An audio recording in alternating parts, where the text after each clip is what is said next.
Vous asseoir.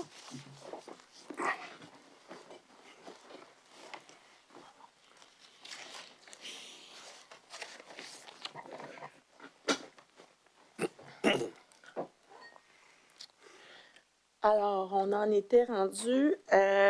J'aimerais maintenant qu'on prenne le document 45P309, qui est sous l'onglet 15.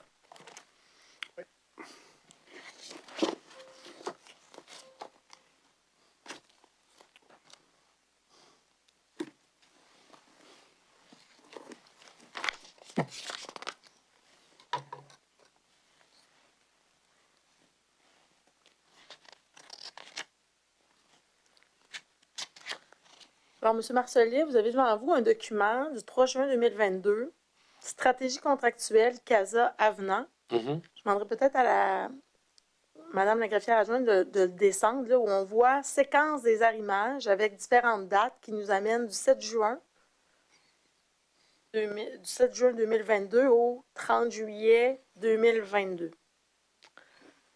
On comprend que c'est en lien avec la stratégie contractuelle dont on a discuté juste avant la pause. Oui. Le document que vous avez devant vous, est-ce que vous l'avez déjà vu? Oui, je l'ai déjà vu, mais c'était un document qui est daté effectivement du 3 juin, qui était prévisionnel là, par rapport à ceux des éléments. C'est pas comme ça que ça s'est passé. Mais mais il émane de qui, là? Je veux savoir, là. Moi, j'appelle ça la chaîne de possession. Ouais. Ça vient de qui, ça, ce document-là? Ça vient de qui? J'avais déjà vu, mais. Ça vient de qui? Un document interne à la SAC? Oui, c'est un document interne dans la SAC, ça. Écoutez, je pourrais m'avancer pour dire que ça peut émaner des communications et de Carl Malenfant. Que ça pourrait avoir été rédigé par Mme Lépinay? Le problème, c'est parce qu'il n'y a pas dans la tête. Il n'y a rien. C'est ça. Mais moi, j'ai une piste de réponse. Ça émane de la SAC. Ouais. Puis ça vous est, Ça, entre guillemets, ça vous tombe dans les mains à un moment donné. Ah oui, à un moment donné. Parfait. Tout à fait. Exactement.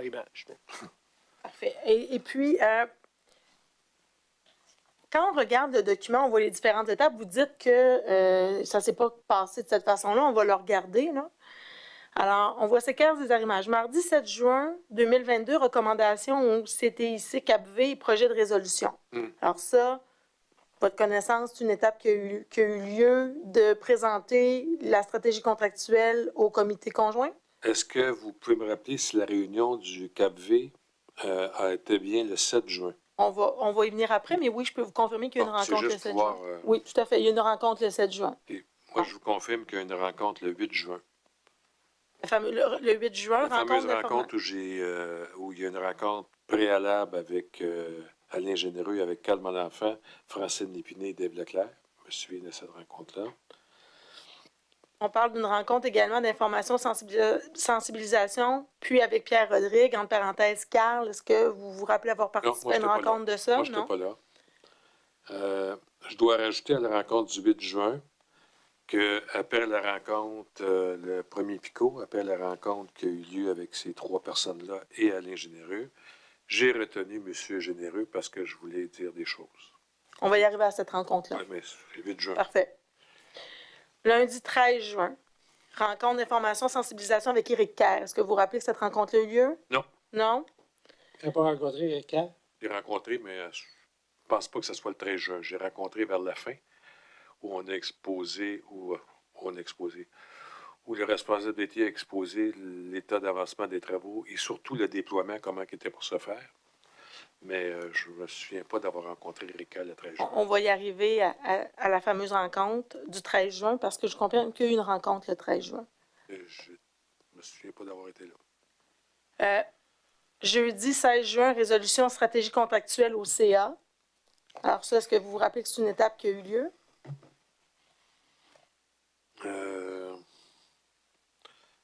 Je pense que ce qui a été convenu suite à la présentation au comité, au comité conjoint, qu'on avait des travaux à faire, en fait, que la stratégie devait être peaufinée et que ça devait être représenté au comité CAPV du mois de septembre.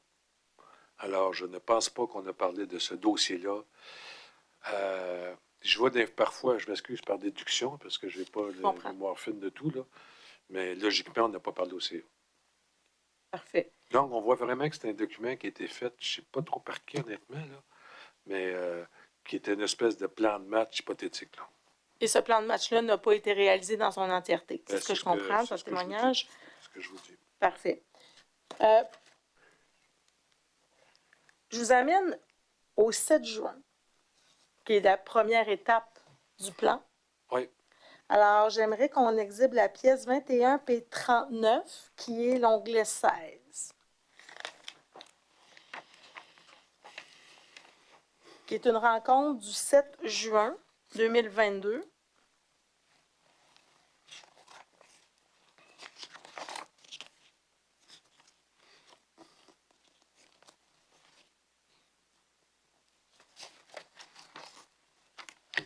Alors, est-ce que ça vous dit quelque chose, M. Marcellet, cette rencontre-là?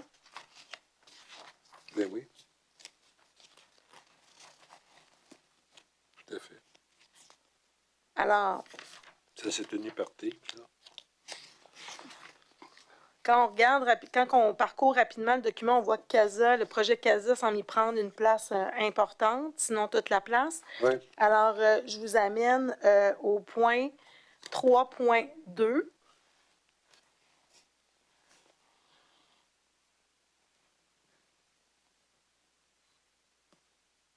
Où on parle notamment du suivi de l'assurance qualité, le EY. Alors, vous avez une présentation d'EY qui est faite à ce moment-là. C'est un rapport d'étape, je pense, à cette rencontre-là, où on voit par les... Je m'excuse si je l'ai coupé, là. Où on voit parmi les nombreux invités, c'est que tout le monde voulait faire rapport de la situation. On voit aussi plus bas, toujours au point 3.2, que le président chef de la direction, qui est vous, intervient pour rappeler le mandat confié à PwC. Il informe les membres qu'il enverra une copie du rapport d'EY à PwC. C'est le mandat dont on parlait plus tôt. Oui, tout à fait. C'est exact. Alors maintenant, j'aimerais qu'on prenne le point 3.3, qui est suivi du projet. Alors, c'est M. Malenfant encore qui fait la présentation du projet? Oui. Alors, j'aimerais à ce moment-là, on dit qu'il y a une présentation sur le suivi qui est fait. Est-ce que vous vous rappelez qu'une présentation a effectivement été soumise au comité? Donnez-moi 3 petites secondes pour relire le document.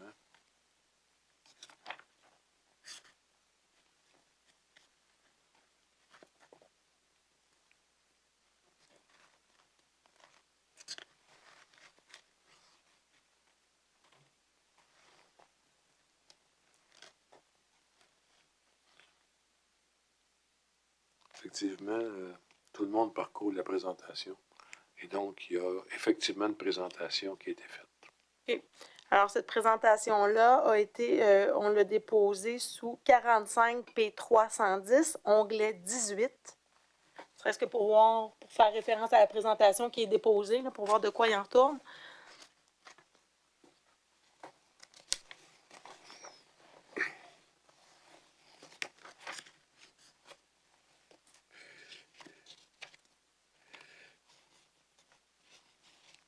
Vous allez l'avoir à l'écran aussi.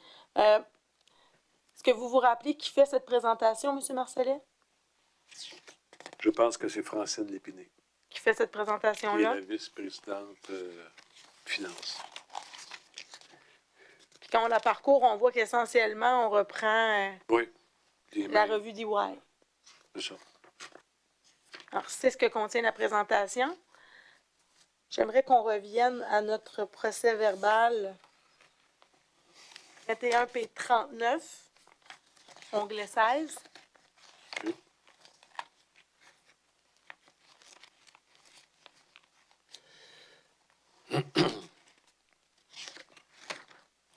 Au point 3.3, le suivi, on était d'ailleurs au suivi du projet.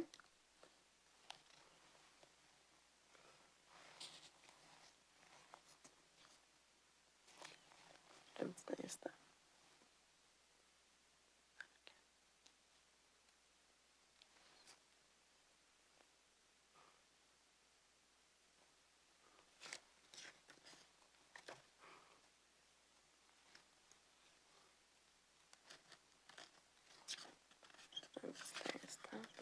bon document. OK.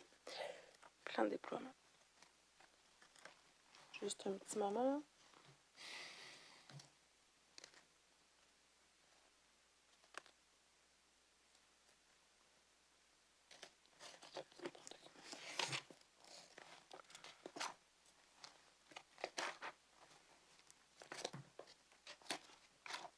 Oui.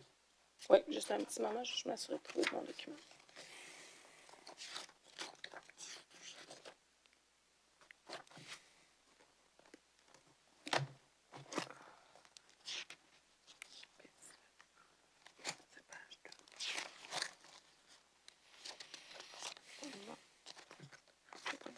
Voilà. OK. On constate à 3.3 là, que suivi du projet, que bon, la majorité des résultats sont je suis au dernier paragraphe de la page 4. On souligne que bon, la majorité des résultats sont au rendez-vous et qu'à 6 mois du Go Live, toutes les activités du projet sont suivies de manière serrée. Puis les invités parcourent la présentation, ils informent les membres que l'indicateur global pour la L2 est au jaune et expliquent celui-ci par les défis en matière de ressources humaines, notamment. Ils expliquent également que le risque associé à la modernisation de la solution d'authentification du gouvernement du Québec et soulignent qu'un plan d'action interministériel est en élaboration pour mitiger les risques que cet exercice pourrait entraîner. Vous rappelez-vous qu'est-ce qui est fait dans ce contexte-là? Écoutez, on était conscient, je pense tout le monde, que les exigences de SAC, malgré qu'ils soient nobles, pouvaient complexifier le premier grand dossier numérique, notamment parce qu'il y avait 4 secrets, dont un était l'identification, le numéro d'identification sur notre rapport d'impôt. L'avis de cotisation, je m'excuse. Je vous avoue, c'est même moi qui ai appris ça au secrétaire général, ce 4e secret, et à Michel Léveillé, qui était le directeur de l'information au MCE, au ministère exécutif. Sachant qu'il y a un certain nombre de citoyens, un nombre assez important, qui ne font pas de rapport d'impôt. Et donc, qui n'ont pas de numéro d'avis de cotisation. Et donc, on anticipait une problématique au niveau de l'adhésion de SACLIC, parce que c'était le passage obligé pour aller s'inscrire à SACLIC. On ne pouvait pas aller s'inscrire directement sans passer par le nouveau système gouvernemental qui a sa valeur et qui était tout à fait justifié. Mais dans un contexte d'un grand projet comme ça complexifiait beaucoup les choses. Puis je ne veux pas lancer la pierre. Là, Mais une fois qu'on a identifié ça, là, une fois qu'on a identifié ça, on parle ici qu'il y aurait un plan de mitigation des risques interministériels. Savez-vous de quoi il en retourne? Ben, je vous avoue que Non. non. Comme je vous ai dit tantôt, plutôt ce matin, le test de robustesse était fini le 13 décembre.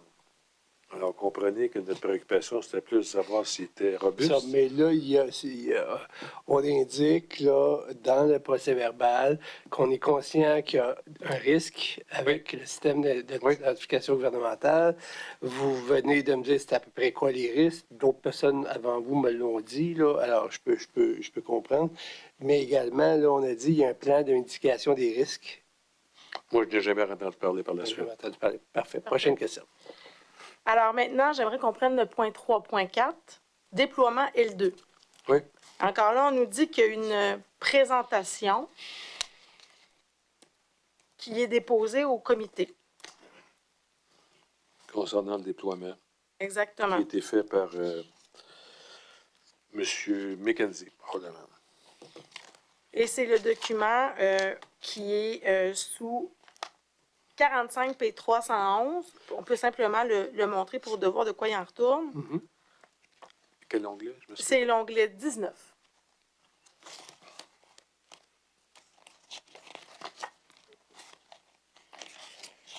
Oui. Vous dites qui? C'est M. McKenzie qui fait ce document-là? Oui. Il confectionne? Est-ce que de mémoire, c'est lui qui fait la présentation au comité? Oui. J'aimerais juste me vérifier, parce que théoriquement, c'est lui qui est le VP responsable. Si, en date du 7 juin, il est en fonction. parce qu'il a été nommé par la suite. Là, il est en fonction, M. McKenzie. Alors, on peut peut-être passer à la deuxième page du document. Plan de déploiement, on voit que clients et entreprises, on est au vert.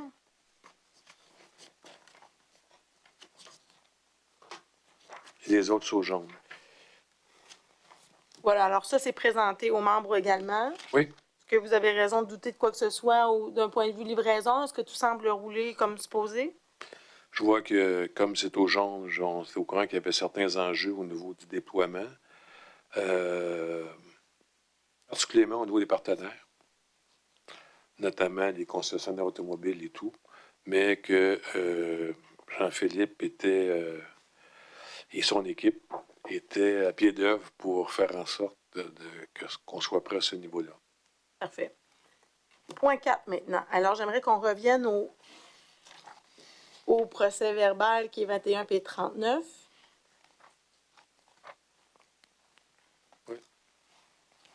Alors, au point 4, on parle de la stratégie contractuelle. Mm-hmm. On est en juin. C'est beau. Recommandations. Alors, on indique, la vice-présidente parcourt le document synthèse sur la stratégie contractuelle CASA. D'abord, elle rappelle différents éléments historiques du dossier. À la lumière de la mise en contexte et à ce stade du chantier, elle mentionne que la société se doit de sélectionner le meilleur véhicule contractuel afin d'avoir les ressources nécessaires pour compléter les travaux, tenant compte du degré d'avancement de ceux-ci, ainsi que de la complexité de l'ampleur et de la durée restante des travaux afin de bien les mener à terme. Ainsi, elle informe les membres qu'après une analyse concertée, un avenant au contrat est proposé, puis elle présente les avantages et les inconvénients d'une telle action. Les membres posent des questions et les invités y répondent. Alors, la fameuse stratégie contractuelle, je vais vous demander à ce qu'on déploie la pièce 26 P84, qui est l'onglet 20. Oui. Ce document-là, qu'on parle de 222 millions, effectivement. Probablement le napperon que vous aviez entre les mains un peu plus tôt. Exactement. Alors, c'est le document qui est déposé au comité. Est-ce que vous vous rappelez de ça? Tout à fait. Alors, cette présentation-là est faite par qui? Par la vice-présidente. Parfait. Et Par la vice-présidente Lépinique, je m'excuse. qui a fait le document? Que ce sont les mêmes personnes qui ont fait celui Ça du s'est 31 fait en mai? collaboration avec, évidemment, VP Finance, mais aussi VPTI. Ici, je ne veux pas qu'on exhibe nécessairement l'autre document. On l'a vu tout à l'heure avant la pause, l'autre document. L'autre document, en fait, le chiffre, ce qui semble être différent, c'est le chiffre, le total en bas. Contingente, 25 millions. Alors, on a 222 millions plutôt que 197 qui est réserve pour imprévu. Oui. 25 millions. Oui. Est-ce que vous vous rappelez avoir eu une discussion entre le 31 mai et le 7 juin pour qu'on fasse cet ajout-là? Je ne me rappelle pas d'avoir une discussion, mais c'est toujours sage d'avoir une... Comme dans tout projet informatique, là, même si c'est un avenant, d'avoir une contingence pour être certain de ne pas retourner 20 fois là, en projet de financement. Puis, est-ce que vous vous rappelez, c'est à l'origine de qui? Là? Qui demande qu'on l'ajoute? C'est probablement le président TI, le vice-président TI. Est-ce que ça pourrait être Mme Lépinay? Vous vous rappelez pas? Non. Je me souviens qu'il était rajouté, mais... Alors, on a analysé déjà le document tout à l'heure. Là, c'est le même à l'exception qu'on a un montant différent à la base. Quand c'est présenté, ça, au comité conjoint, là, parce que je comprends qu'avant, vous l'aviez présenté à l'interne, donc au comité de direction. Quand vous le présentez au comité conjoint, les membres réagissent comment? Parce que le procès-verbal dit quand même que les membres posent des questions et les invités y répondent. Alors, tout à fait. Quel est votre souvenir? Mon souvenir, c'est que c'est dans la présentation de l'avenant de 222 millions. Ils voulaient, je pense, là, de mémoire, ils voulaient avoir plus de détails, plus d'alternatives. Et c'est là qu'il y a eu une stratégie de financement qui a été, comme je disais à M. le commissaire tantôt, qui a été représentée une deuxième fois au mois de septembre. Et là, il y a un document assez étoffé là, de l'ensemble de la stratégie. Qu'est-ce qui les dérangeait?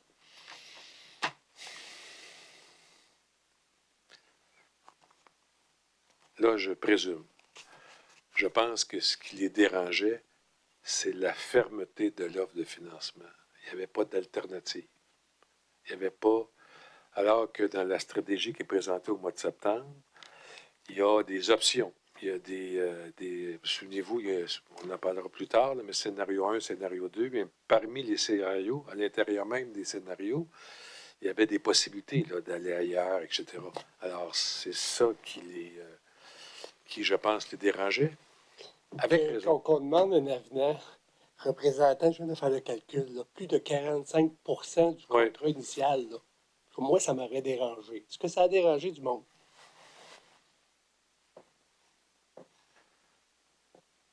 Ce que je peux vous dire, c'est que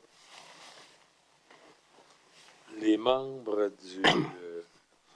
je pense, au niveau du montant, je ne pourrais pas vous dire aussi précisément que vous venez de vous le dire, mais les montants qui étaient mentionnés, le 135 millions, là, c'est le 135 millions, c'est toujours le même 135 millions auquel on avait fait référence, qui est épuisé dans l'enveloppe, et que dont, puis je ne peux pas vous en certifier, je n'étais pas là. On l'a pris. Ça, je comprends qu'on l'a pris. Mais le problème, c'est un manque à gagner. Là. Il en manque. Là. Il manque d'argent. Là. C'est clair. Ça me prend 222 millions. Là. Oui. Ça, c'est Oui. pas le choix. Là. Je comprends tout à fait. Puis c'est pas le choix pour livrer. Et c'est 45 de plus que la valeur du contrat initial. Conscient. Et là, il y a 14 personnes sur le conseil d'administration. Vous faites le décompte, il y a À peu plusieurs près personnes. tout le monde. Là, Plusieurs on est personnes. au comité conjoint de Comité mémoire. conjoint. Donc, on est à peu près 10. Là. Plusieurs personnes.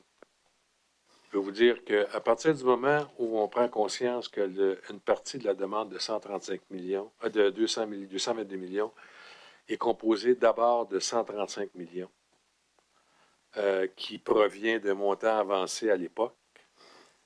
Puis encore là, je n'ai pas fait partie des discussions à l'époque, puis que je ne peux pas vous certifier exactement ce qui s'est dit. Je présume que les gens qui étaient là étaient au courant de ça. Et que le sol et la différence du manque à gagner pour faire la livraison 2, la livraison 3, pardon, puis la livraison 2.5. Alors, c'est comme ça que ce tableau-là a été expliqué. À dire que c'est le coût du projet, non. C'est le coût du contrat. C'est toujours la nuance, hein? D'accord avec vous? Continuez. Et on ajoute près de 90 millions. Si on prend votre théorie que vous dites que de toute façon, on avait brassé 135 millions là, en 2020, là, en prenant cette théorie-là, qu'il le savait de cette façon-là, ce qu'on ne sait pas. Mais on ajoute quand même un 90 millions additionnel, ce qui n'est pas rien. Quand c'est présenté, ce napperon-là au comité conjoint, ça réagit-tu? Ça dit-tu? C'est beaucoup d'argent? Un instant, est-ce qu'on a vraiment besoin de tout cet argent-là? Il y a des questions qui se posent, évidemment. Oui, mais est-ce qu'ils sont estomaqués? Les questions qui se posent, c'est sur l'ampleur du montant, c'est clair. Les réponses qui sont données, c'est les explications que je me souviens qui étaient dites par notamment la BP Finance, à l'effet qu'augmentation de 30 des coûts de TI, à l'effet que la portée était augmentée. Je ne sais pas, je me souviens plus du montant exact que ça a coûté les contrôleurs routiers, et que ça a rajouté aussi le L3. Puis ces montants-là allaient jusqu'en 2027, comme le contrat initial, finalement. Alors, le 90 millions, l'explication, c'était la différence qui était justifiée par ce que je vous ai expliqué. Et est-ce que, vous rappelez-vous, s'il y a un membre plus particulier qui pose des questions puis qui challenge un peu, si vous m'excuserez l'expression, le montant?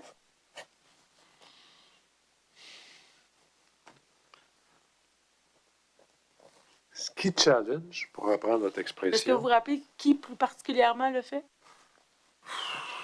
Moi, j'ai dans la tête une personne, mais je ne sais pas si elle était même là, parce qu'elle était challengée. Est-ce que l'ISATO était dans ce comité-là? On va regarder. Oui, elle était là. Bon, je pense que l'ISATO, elle, a posé des questions de mémoire. Et ce qui dérangeait le plus, c'est, comme je vous ai expliqué tantôt, la façon ou des alternatives qui n'étaient pas là dans la proposition qui était faite par BP Finance. Si je vous comprends bien, ce qui dérangeait les membres, c'était qu'on dise on a besoin de 222 millions, allons chercher 222 millions sans autre. Allons faire un avenant de 222 millions. C'est ce qui les dérangeait. Il n'y avait pas les scénarios, il n'y avait rien. C'est pour ça que les VP Finances sont retournés à leur planche à dessin pour présenter un dossier tel que le souhaitait, à juste titre, le comité conjoint. Mais je comprends à ce moment-là que la direction, elle présentait, parce qu'on l'a vu au 31 mai, la stratégie qui était présentée au comité. Puis on a un document avec des étapes. Là. Oui. Donc, ce que je comprends, qui était... Ce document-là, avec les étapes, je ne sais pas de ça dire, honnêtement. Là. Je comprends, mais on peut déduire des documents qui sont déposés que ce qui était prévu par le comité de direction, c'était première étape, on se présente au comité conjoint, on présente... C'est réglé, puis on passe aux autres étapes. Exactement. Ouais. Fait que je comprends que c'est ça le plan de départ. Mais c'est pas ça qui s'est passé. Exact. OK. Et si je retourne maintenant au document au PV,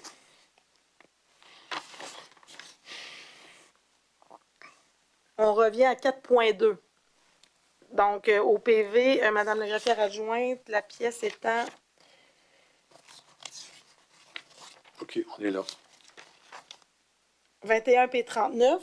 Nous, on est toujours à l'onglet 16. Alors, si on va à 4.2, bon, il est convenu de ne pas présenter le projet de résolution au CA du 16 juin. Alors, je conviens que c'est... Suite aux questions. Suite aux questions. Oui. Alors, il était convenu au départ, comme on l'a vu dans le document précédent, qu'on devait aller présenter la résolution au CA du 16 juin. Tout à fait. Et je comprends que là, ici, le comité nous bloque en quelque sorte ou suspend la démarche en disant on ne présentera pas la résolution au 16 juin. Moi, je pense que c'était assez clair que le comité voulait que ces gens-là retournent dans leur planche à dessin puis retravaillent la demande qui a été faite en ayant des scénarios, des différents scénarios, des alternatives dans le fond.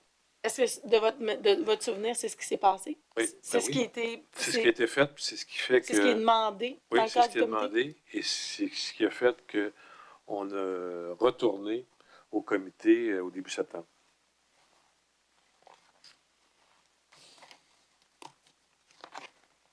Et on peut voir maintenant le projet de résolution. Il y a un projet de résolution qui avait été présenté aux membres du comité. Il n'a pas été présenté, finalement. Mais en fait, il ne sera pas au CA, mais je comprends qu'à ce moment-là, on le soumet dans le cadre du comité conjoint, le projet de résolution. Si je peux le voir, le projet de résolution. Onglet 17, pièce 21 P40.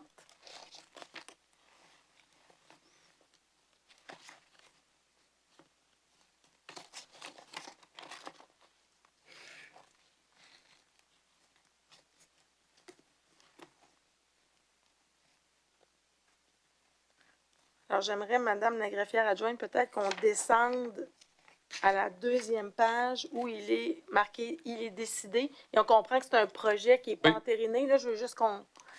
Alors, il est décidé que le président et chef de la direction, ça c'est vous, soit autorisé à effectuer les démarches nécessaires pour conclure un avenant d'un montant ne dépassant pas 222 millions avec LGS afin de couvrir les services reliés aux ajouts de la portée de la poursuite de la livraison 3, augmentant ainsi la valeur du contrat à 680,4 millions.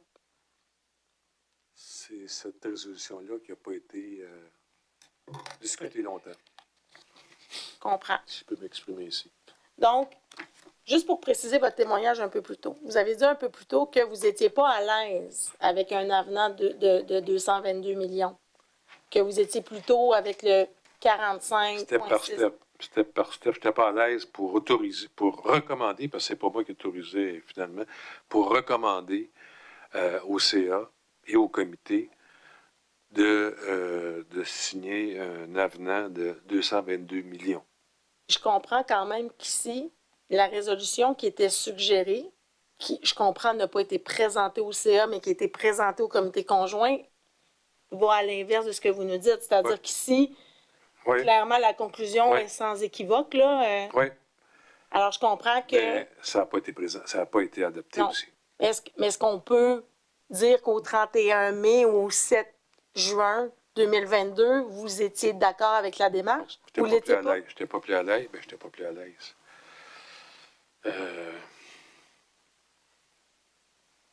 J'ai dû mentionner à ce comité-là que je comprenais très bien les questionnements du comité et que le fait de signer un avenant de 222 millions, il fallait avoir d'autres alternatives pour prendre une sage décision. C'est comme ça que j'ai dû m'exprimer. Ça Mais voulait c'est dire quand que j'étais même pas le d'accord. document qui a été présenté. Oui, mais c'était préparé à l'avance, ça. OK. Mais à l'avance, on peut-tu dire que vous étiez d'accord? Parce que si... Est-ce qu'une résolution comme ça peut être présentée dans un comité conjoint si vous n'êtes pas d'accord? Pour en débattre, pas de souci. Pour en débattre. Oui, c'était l'objectif de la réunion du comité. Puis c'était clair que je présume que les gens du comité voyaient bien que je n'étais pas d'accord avec le libellé de cette résolution-là. Et donc, je pourrais être bien certaine de comprendre l'essence de votre témoignage, c'est que au comité de direction, on est d'accord pour dire qu'on y va avec une stratégie contractuelle qui est d'y aller avec un avenant pour la somme manquante. Cette somme-là, on l'établit en date du 7 juin à 222 millions. Alors, on présente une résolution secrétaire générale, un projet de résolution qui vous permettrait, vous, de signer un avenant ne dépassant pas 222 millions, malgré que vous ne soyez pas à l'aise? Non, je vais vous préciser que j'étais d'accord avec les 222 millions, avec les explications qui m'étaient données. Ce sur quoi j'avais un malaise, c'était de signer un avenant de 222 millions. C'était un avenant qui vous rendait mal à l'aise. C'est conscient qu'il y avait un besoin à la hauteur de 222 Oui, millions. mais je n'étais pas d'accord pour donner carte blanche à le véhicule où est-ce C'est que ça. vous n'étiez pas à l'aise. C'est ça. Parfait. Parfait. C'est clair. Je suis clair, là? C'est très clair. Là, c'est plus clair. Si on revient au document du 3 juin dont on a discuté tout à l'heure, la fameuse stratégie, vous nous avez dit que c'est pas toutes les étapes qui ont été... Oui, le fameux document du 3 le juin document dont qui on sort a de nulle discuté, part, là, ouais. on a fait référence à une rencontre du 8 juin. Oui. Dans le cadre de ce document-là. Oui. Il prévoyait entre autres une rencontre avec, c'était inscrit sur le document, information, sensibilisation en lien avec la stratégie contractuelle, avec Alain Généreux, Carl Malenfant, Francine Lépiné, Dave Leclerc. C'est ce qui était écrit. Est-ce que vous vous rappelez d'avoir participé à cette rencontre-là? Comme c'était hier. Il y a des rencontres qu'on se souvient plus que d'autres. C'est M. Généreux, ça, oui. C'est l'attaché politique responsable du dossier, pas CASA, mais dossier de la société auprès du ministre. Auprès du ministre Bernadette. Parfait. Il était fort sympathique d'ailleurs. Est-ce que vous connaissiez M. Généreux avant cette rencontre-là? Pas du tout. Vous ne le reconnaissiez pas avant le 8 non, juin? Pas du tout. Vous n'y avez jamais parlé avant le 8 juin? Mais peut-être je l'ai connu quand je suis arrivé, là. Mais je ne le connaissais pas avant mon entrée à la SAC. OK. Cette rencontre-là du 8 juin, elle a eu lieu où? Vous rappelez-vous? Au bureau. Au bureau de la SAC? Oui. À Québec? Oui. Est-ce que vous vous rappelez, elle a été organisée par qui? Elle a été organisée par toujours les mêmes personnes, là. Il avait été avisé, M. Généreux, qu'il était pour avoir une rencontre avec telle et telle personne. Mon souvenir, je vais être honnête, c'est pas mon souvenir, c'est le document que j'ai vu, qu'il y avait Carl Malenfant, il y avait Leclerc qui était là, qui était VP Communication, et il y avait aussi Francine Lépiné, si mémoire est bonne. Et moi. OK. Et le but de cette rencontre-là, c'était quoi? C'est de faire état, si vous reproduisez le napperon qu'on lui a envoyé, en fait, que Nadia Fournier lui a envoyé dans la journée avant, ou que c'était l'objet de la rencontre, de faire état de ce napperon-là, qui était le même que tantôt, mais avec certaines différences. Parfait. Alors, vous référez assurément à la pièce 45 p 313, onglet 22. Onglet 22. Onglet 22, qui est le courriel, et le napperon se trouvera à l'onglet suivant. Le courriel, oui. Alors, le courriel du 8 juin 2022. 6 juin de napperon, c'est ça. Alors, c'est écrit en petit, là. On s'excuse. Mais c'est un courriel de Nadia Fournier, Tout à fait. de la SAC, à l'attention de Alain Généreux, La rencontre. qui mentionne: Bonjour Alain, tu trouveras 6 juin le napperon qui sera utilisé lors de la rencontre de cet après-midi au sujet de CASA. Oui. Alors, donc, qui confirme qu'il y a une rencontre qui doit être tenue le 8. Oui. Alors là, on a la pièce 28P102, qui est le napperon qui était joint au courriel dont on vient de faire mention. Oui.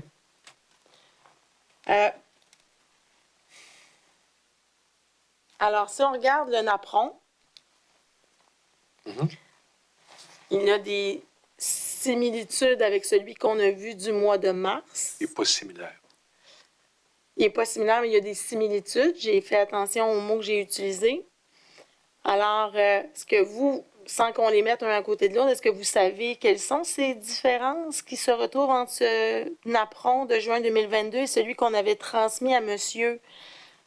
Rodrigue, donc du MCN, en avril? Oui. Alors, est-ce que vous, à brûle pour point, vous dites qu'il y a des différences? Quelles sont-elles? Bon, si on essaie de le mettre dans le temps, c'était en avril avec M. Rodrigue, puis on est en juin. À l'aube ou avant la réunion avec le comité conjoint. Donc, il y avait élaboration d'une structure de demande de financement supplémentaire de 222 millions. Alors, ce qui m'a... où j'avais un malaise profond, c'était dans la gestion contractuelle du véhicule contractuel. On voit le losange en jaune. Déjà là, au moins, c'est en jaune. C'est inscrit dans la phrase suivante. Une stratégie contractuelle est en cours de validation afin de compléter les travaux. Ça va jusque-là. Et ce, sans impact sur le budget du projet de 682 millions. À mon avis, ce n'était pas tout à fait exact. Qui a fait le napperon? Je pense que c'est toujours au niveau de VP Finance puis VP TI. Et vous êtes en copie de la transmission Je du reçois napperon? le document, je présume, dans la journée, la veille. Là. Et je comprends que vous n'êtes pas à l'aise avec le contenu. J'ai laissé faire la présentation. Qui la faisait, la présentation? Je pense que c'est VP Finance avec une touche de VP TI. Donc, Mme Lépiné et M. Malenfant. Oui. M. Leclerc était là, mais je me souviens pas. Est-ce que vous vous rappelez le contenu de cette présentation-là qui est fait le 8 juin?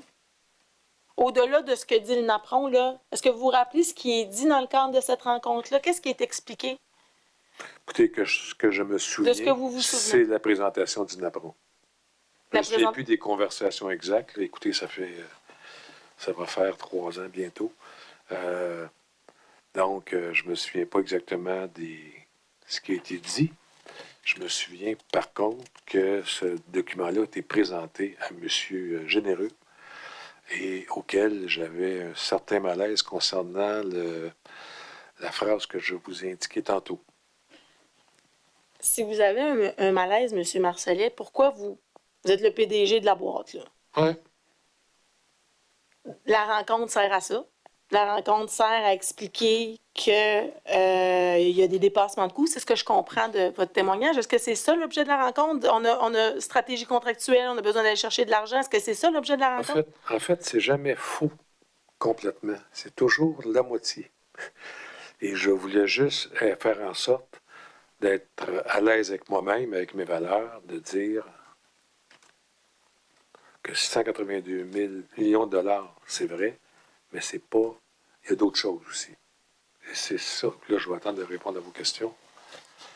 Mais dans la rencontre, là, en ce qui concerne les dépassements de coûts, vous rappelez-vous ce qui est expliqué? Parce qu'à partir du napperon... Mais avant la rencontre, avant la rencontre, ce document-là, il sort de chez vous. Là. Mhm. Il est validé là, chez Oui. vous. Là. Vous le voyez. Là. Je le vois une journée avant à peu près. Mais Oui, je le vois. Je le vois. Là, vous Oui. le voyez. Là, okay? Oui.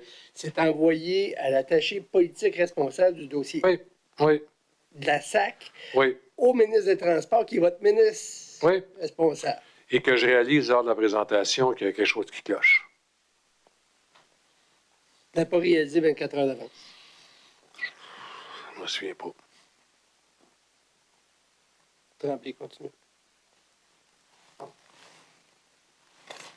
Est-ce que, à l'habitude, quand les documents sont transmis, que ce soit aux attachés politiques, à la haute instance gouvernementale, est-ce que vous les vérifiez, ces documents-là? Avez-vous l'habitude de les vérifier? À l'habitude, oui. Mais comme j'ai exprimé tantôt, souvent, ces documents-là sont prêts à la dernière minute.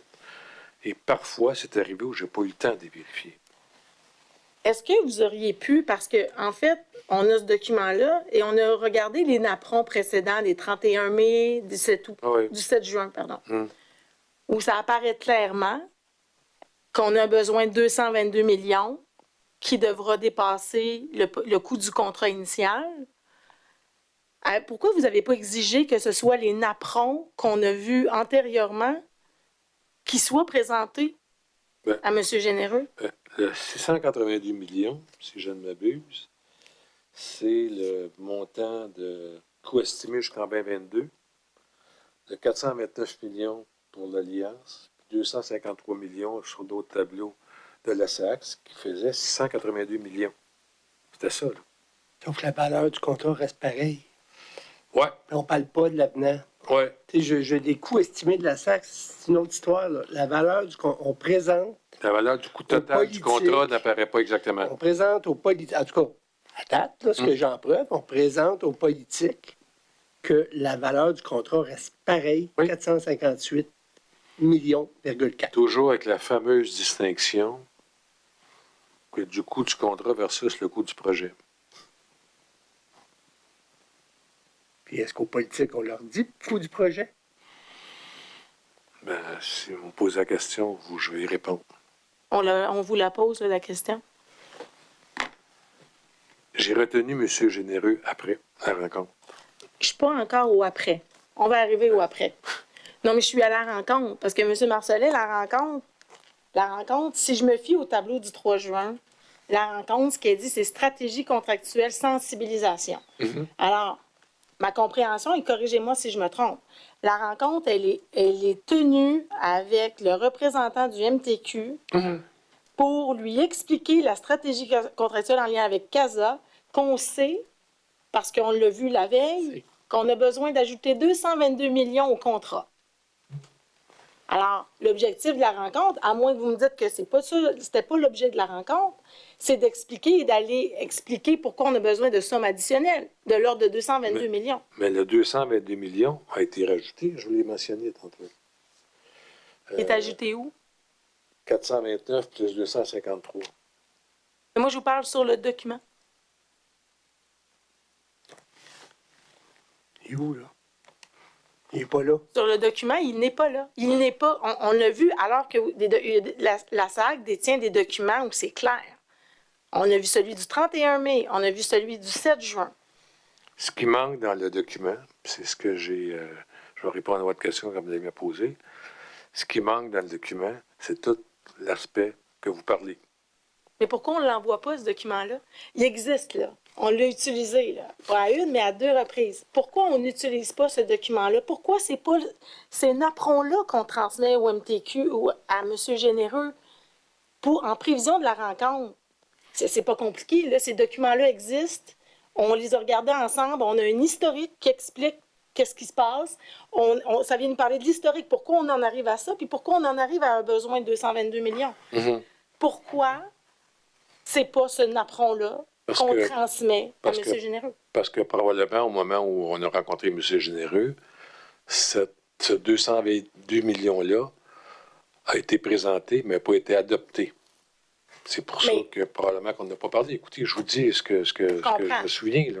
Mais même s'il n'a pas été adopté, il était convenu, on a suspendu le moment où j'ai été convenu qu'on en reparle. Puis ce que vous nous dites, c'est qu'au comité, on ne remettait pas en question le besoin de 222 millions, mais c'était plus dans la manière qu'on allait le véhiculer. On a convenu qu'on en reparle, mais en bout de piste, c'est pas 222 millions qui a été accordé, c'est 45 millions. Parce que le reste n'a pas été accepté. En tout cas, durant ma présence. En fait, on va arriver au document, mais on dit quand même que les besoins sont 222 millions, mais qu'on va y aller par différents véhicules contractuels au fur et à mesure où on en aura besoin. Alors, ce besoin-là, M. Marcellet, il existe toujours, et particulièrement le 8 juin. C'est pour ça que je vous ai dit que lors de la présentation, j'ai réalisé qu'il y avait vraiment quelque chose qui manquait, et c'est la raison pour laquelle, je n'ai pas dit devant les vice-présidents, c'est la raison pour laquelle j'ai retenu. Je sais que vous alliez venir, mais c'est l'explication que je vous donne. Je comprends, mais je suis avant d'avoir à donner cette explication-là à part. Parce que si on avait envoyé les deux napperons du 31 mai... Ça n'a pas été envoyé. Ça n'a pas été envoyé. Mais êtes-vous d'accord avec moi, s'ils avaient été soumis, c'était plus clair? Oui. Et surtout quand l'objet de la rencontre, ce que vous me dites que l'objet de la rencontre, c'est ça. C'était pour faire le point de l'état de situation concernant CASA, en date de juin. Je comprends. Moi, je vais être plus... peut-être l'heure, là. Je vais être plus cru que ça, là. Il y a des napperons qui existent, qui font mention du besoin. Ils n'ont pas été adoptés, là. Ça, c'est une autre histoire. Ils font du besoin. On a un napperon qui est similaire, mais qui manque un élément important dans les coûts. C'est le besoin de 222 millions. On présente ça dans une rencontre, là. Cette rencontre-là n'a pas eu lieu pour rien. Moi, honnêtement, là, je vous le dis, je trouve que ça fait dur. Je suis très candide à votre endroit. Là, je trouve que ça fait dur, ça. Je n'ai pas d'explication à vous donner là-dessus. Alors, est-ce que c'est... Pas d'explication, vous ne l'avez pas vu, mais est-ce que c'est un plan machiavélique pour le cacher? Est-ce qu'il y a quelqu'un qui a fait ça? Là? Sûrement pas. En tout cas, pas ce que je sache, parce que je n'aurais pas jamais accepté de faire ça. C'est pour ça que je suis revenu par la suite.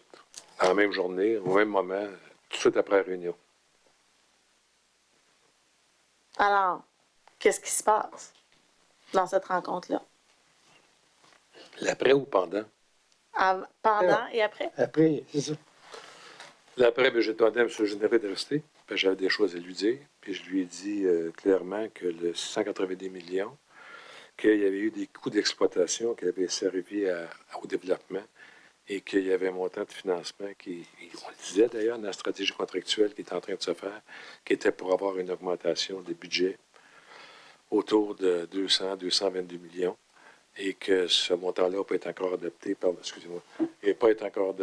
CA ni par le comité, mais que ça venait compenser le montant, c'est toujours la même explication, compenser le montant qui avait été épuisé à l'époque et dont le CA était au courant, incluant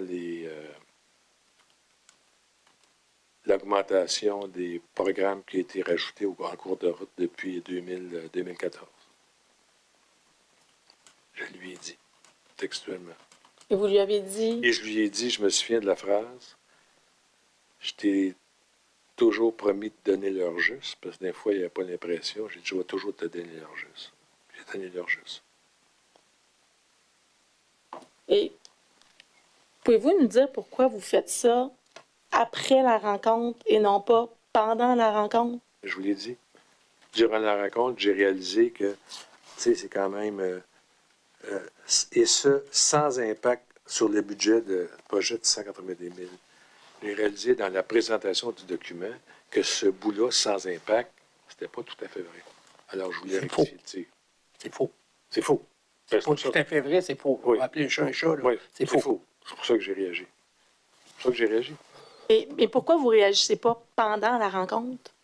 Pourquoi vous devez attendre après? Est-ce que vous avez peur de quelqu'un? Est-ce que... Non, parce que j'ai jugé que je voulais pas dire ce que j'ai à dire en présence des 3 VP qui étaient là.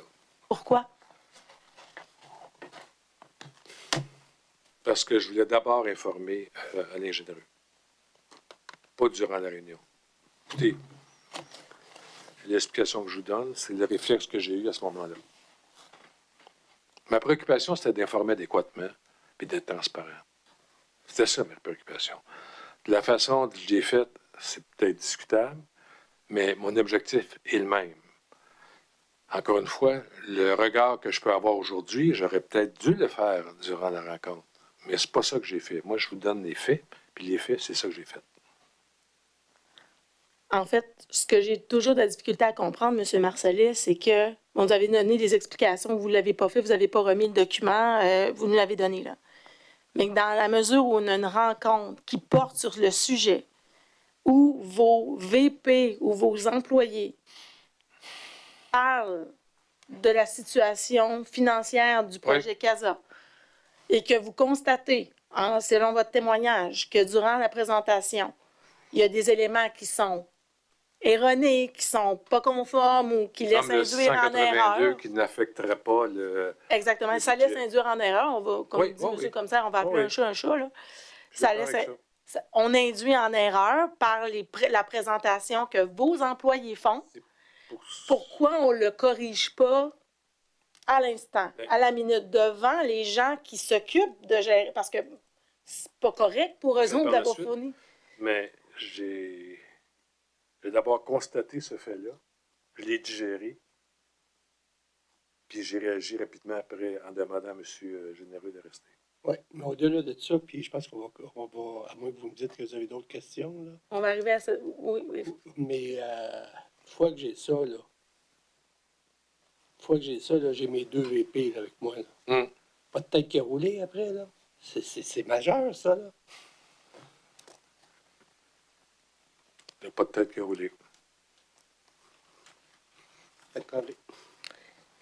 Donc, est-ce que, de ce que je comprends de votre intervention, vous faites auprès de M. Généreux le 8 juin, est-ce que pour vous, vous considérez que vous avez informé le gouvernement du dépassement de coûts à ce moment-là et qu'à ce moment-là, ils étaient conscients qu'il allait avoir un dépassement de coûts? J'ai informé l'attaché politique responsable du dossier du ministre des Transports sur le dépassement de coûts. Le gouvernement, indirectement. Je peux vous le dire autrement, mais c'est ça.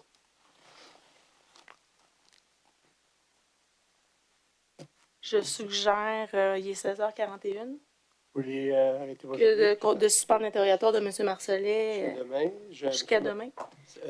J'appelle mon ordonnance de ce matin, donc de ne pas communiquer personne l'objet de votre témoignage. Demain, on a des enjeux de salle, vous le savez déjà. On squatte ici, là, donc on va laisser ça à la ville. J'avais envie de vous proposer 8h30. Est-ce qu'il y a des enjeux familiales? On pourrait faire de 8h30 à 10h30. Ensuite de ça, aller, parce que je ne suis pas sûr si c'est 14h30 ou 15h. Donc, si on veut une journée, là, parce qu'il ne faut pas oublier que plus moins on en fait demain, plus on en fait vendredi. Vendredi, c'est la veille de la grande fin de semaine de la fête nationale. Et donc, 8h30 demain. Ça convient, monsieur le commissaire. Ça convient? Oui. Ça convient à tout le monde? Ça va? Oui, ça va très bien. Je me lève à 5h le matin, et puis je ne suis pas loin. Moi aussi. Je peux commencer le bonheur, si vous voulez. Bon, on va laisser ça à 8h. Bonne soirée tout le monde. Payez-vous le voie ajournement demain, 8h30.